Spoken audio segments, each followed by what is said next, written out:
बिस्मिल्लाहिर्रहमानिर्रहीम अस्सलाम वालेकुम। आज हम बनाएंगे बहुत ही प्यारा सा ट्रेंडिंग सा चाक का डिज़ाइन। तो इसके लिए यहाँ पे हमने पहले शर्ट की फ़िटिंग की सिलाई लगा लेनी है और इसके बाद फिर हमने 2-2 इंच तक इस तरह से लेंथ में इसकी मार्किंग कर लेनी है। ठीक है, ये देखें इस तरह से।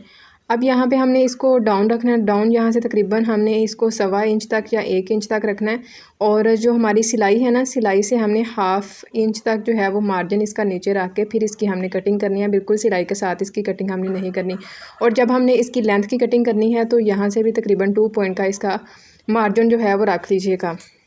ये दामन का डिज़ाइन जो है चाक का बहुत ज़्यादा ट्रेंडिंग में है। अगर आपने इसको अभी तक ट्राई नहीं किया तो ज़रूर ट्राई कीजिएगा। मैं फ्रंट और बैक दोनों साइडों पे इसको बना रही हूँ। अगर आपने जस्ट फ्रंट साइड की तरफ बनाना है तो फ्रंट साइड की तरफ भी बना लें। 3.5 इंच तक बुकरम की जो है वो मैंने चौड़ाई ली है और लंबाई जो है वो आपने लेनी है चाक से तकरीबन 2 इंच तक ज़्यादा। अब यहाँ पे इस तरह से एक लिड ले लेना है आपने और फिर इसके बाद इस तरह से हमने एक क्रिस क्रॉस की शेप जो है वो बना लेनी है और दोनों साइडों से हमने 1/2 इंच तक इसकी मार्किंग कर लेनी है और दोनों साइडों से हमने इसकी ट्रेसिंग कर लेनी है। बुकरम के मैंने यहाँ पे 2 पीसेस लिए थे। अगर आप जस्ट फ्रंट साइड की तरफ बना रहे हैं तो एक ही कटिंग में आपके 2 पीसेस जो हैं वो कट हो जाएंगे।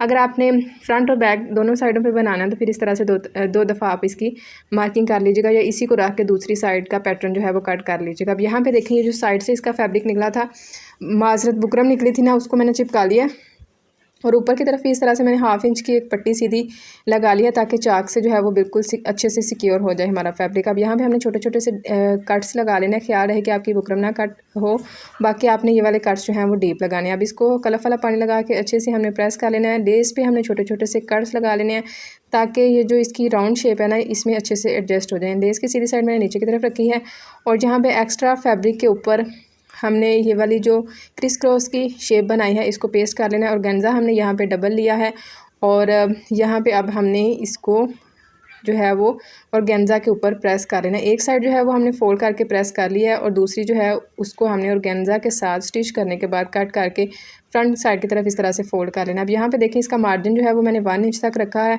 और अब पहले हमने यहाँ पे ये जो इसमें सिंपल फैब्रिक लगाया है इसके ऊपर सिलाई लगा लेंगे।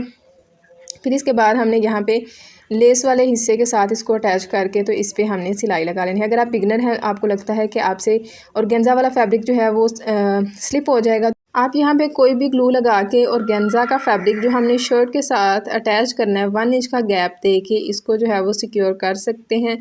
उम्मीद करती हूँ कि आज की वीडियो आपके लिए हेल्पफुल रही होगी। मज़ीद इस तरह के वीडियोस के लिए चैनल को सब्सक्राइब कर लें, बेल आइकन को प्रेस करके और पे क्लिक कर लीजिए ताकि फ्यूचर की तमाम वीडियोस का नोटिफिकेशन आपको मिलता रहे। फ़ी अमान अल्लाह।